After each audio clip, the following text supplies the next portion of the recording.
혹시 나 ADHD인가? 하고 병원 앞까지 갔던 경험이 있어요. 하지만 이제는 한 자리에 앉아서 잡생각 없이 2~3시간 정도는 온전히 집중할 수 있게 되었습니다. 부끄러운 사실 하나 고백하고 시작할게요. 저는 수능에서 가장 잘 본 등급이 3등급이었습니다. 그리고 난생 처음 들어보는 대학에 다녔었어요. 하지만 제 꿈은 약사가 되는 거였어요. 그래서 결국 삼수를 했습니다. 제가 갖고 있는 문제점들을 해결해서 약대에 장학금을 받고 입학할 수 있었어요. 제 문제점은 공부할 때 잡생각이 너무 많다는 거였습니다. 1시간짜리 수업에도 제대로 집중하지 못했습니다. 수업을 듣다가 여기서 지진 나면은 어떡하지? 갑자기 연예인이 들어와가지고 이경규 아저씨가 들어와서 몰카였습니다 하면은 난 뭐라고 반응하지? 뭐 이런 잡생각들을 굉장히 많이 했어요. 혹시 나 ADHD인가? 하고 병원 앞까지 갔던 경험이 있어요. 하지만 이러한 문제점을 해결하고 이제는 한 자리에 앉아서 잡생각 없이 이 정도 두께의 책들은 그 자리에서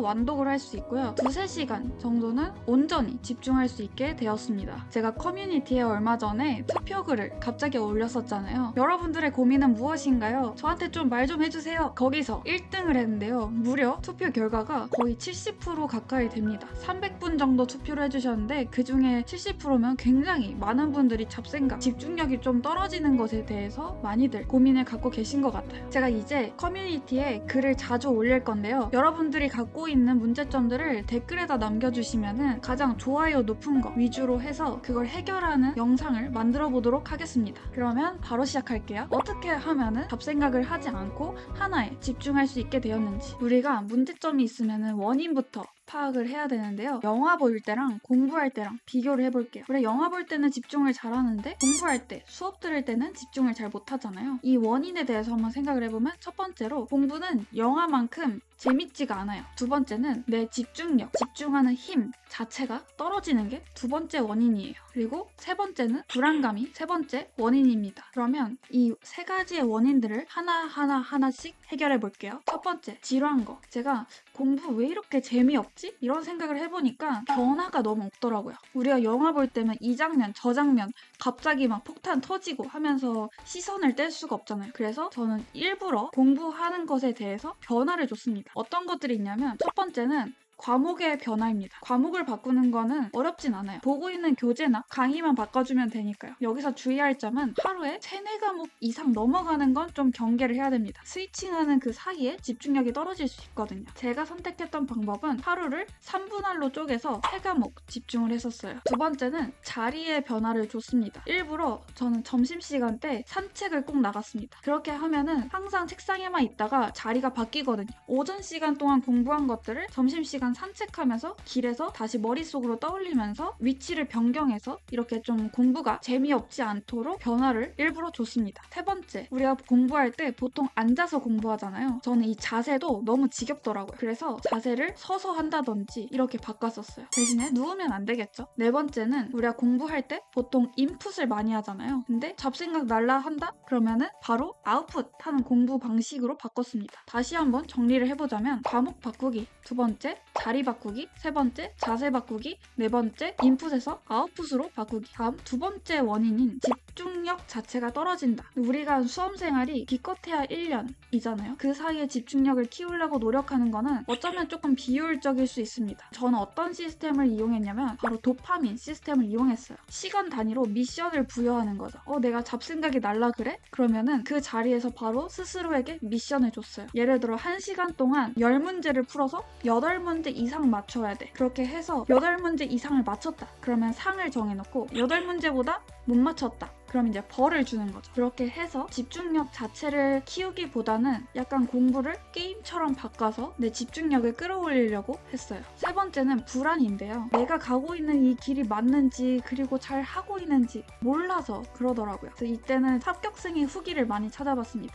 이렇게 했구나 하는 공통점들이 보이거든요. 그래서 이렇게 불안감이 들 때는 그걸 너무 억누르려고 하지 말고 나와 같은 길을 걸어간 선배들의 후기를 찾아보는 걸 추천드립니다. 그래서 우리는 우리는 이 원인 3개에 대해서 알았고 각각의 해결법을 알았는데요. 이런 학생이 있을 수가 있어요. 근데 저는 이렇게 자습할 때 집중이 안 되는 게 아니고 수업을 들을 때 그때 너무 딴 생각을 많이 해요. 갑자기 일어날 수도 없고 수업 듣다가 밖으로 뛰쳐나갈 수도 없잖아요. 그리고 수업 듣다가 갑자기 미션을 줄 수도 없고요. 어떻게 하라는 거예요? 제가 썼던 방법을 말씀드릴게요. 근데 이게 좀 부끄러워서 제가 주변에 잘 말 안 했거든요. 그러니까 여러분만 알아가세요. 수업에 온전히 집중할 때 저는 어떤 생각을 했냐면 제가 저 1타 강사 선생님의 수업을 베끼러 온 스파이라고 상상을 했습니다. 그리고 저 선생님 수업의 뼈대를 해체하려고 노력을 했어요. 자세히 보면 수업마다의 반복되는 구조, 패턴들이 있거든요. 그거를 파악하려고 했습니다. 그래서 수업을 들을 때 이런 조그만 포스트잇을 한 2장 정도 챙겨갔어요. 그리고 맨 위에다가는 대주제를 적고요. 그 아래다가는 소주제 같은 걸 이렇게 쭉쭉쭉 정리를 하는 거죠. 나 저 선생님이 하는 거 다 외울 거야. 이런 마인드보다는 나 지금 저 수업 카피해가지고 저 수업 베껴가지고 수업할 거야. 이런 생각을 좀 하면서 들었습니다. 그런데도 불구하고 이게 어느 정도 익숙해지면은 이렇게 분해를 하는 와중에 또 잡생각이 끼어들거든요. 저는 그랬는데 그때 제가 썼던 방법은 또 뭐냐면 바로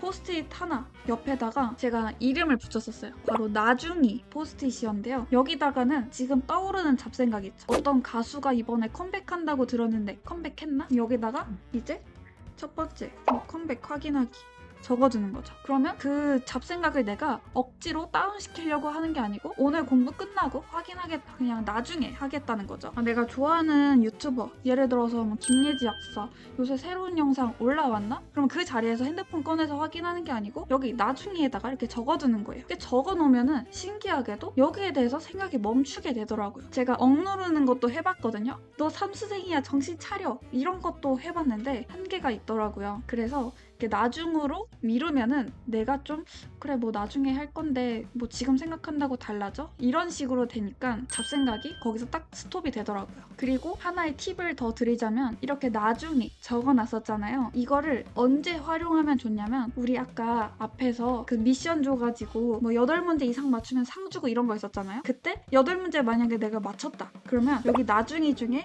하나를 해주는 거예요. 그러면 도파민이 또 팡 터지거든요. 뭐 예를 들어서 뭐 서태지가 컴백한다 그랬는데 아직 컴백 안 했구나 이렇게 알아보는 것 자체로도 내가 너무 할 일 못하고 공부만 하는 그런 느낌은 또 없애주거든요. 서태지 너무 옛날 가수인가? 이 잡생각들을 달래주면서 공부를 했었습니다. 그래서 지금도 사실 제가 아까 책 한 권 다 읽는다고 했잖아요. 그때도 이 책 옆에다가 포스트잇을 꼭 두고 책을 읽어요. 왜냐면 책 읽다 보면은 당연히 딴 생각이 또 떠오르거든요. 뭐 누구한테 카톡 보내주기로 했는데 까먹었네? 그럼 여기 나중에다가 적어두는 거죠. 그리고 책 다 읽고 나서 그 다음에 얘네들을 하나씩 해결합니다. 오늘은 잡생각 줄이는 방법에 대해서 알아봤어요. 사실상 줄이는 것보다도 잡생각 애들을 잘 달래주는 방법에 대해서 알아봤는데요. 한번 빠르게 정리를 해봅시다. 첫 번째, 환경에 변화를 줘라. 얘는 뭐 과목이 될 수가 있고 자리가 될 수가 있고 자세 혹은 인풋 아웃풋으로 바꾸기 이런 것들이 있었다. 두 번째, 도파민 시스템을 이용해서 게임처럼 공부해라. 세 번째, 불안감이 많이 들 때는 합격 후기를 찾아보면서 좀 잠재워라. 그런데도 불구하고 강의 시간에 집중이 잘 안 된다. 그러면 내가 저 강의를 카피하러 온 스파이라 생각하고 뼈대를 포스트잇에다 분석하면서 들어봐라. 그럼에도 불구하고 잡생각이 든다. 그러면 나중에 포스트잇을 옆에 두고 생각나는 것들을 포스트잇에 적으면서 나중으로 미뤄라. 제가 최근에 읽은 책 중에 좀 인상적인 구절이 하나 있더라고요. 어리석은 사람은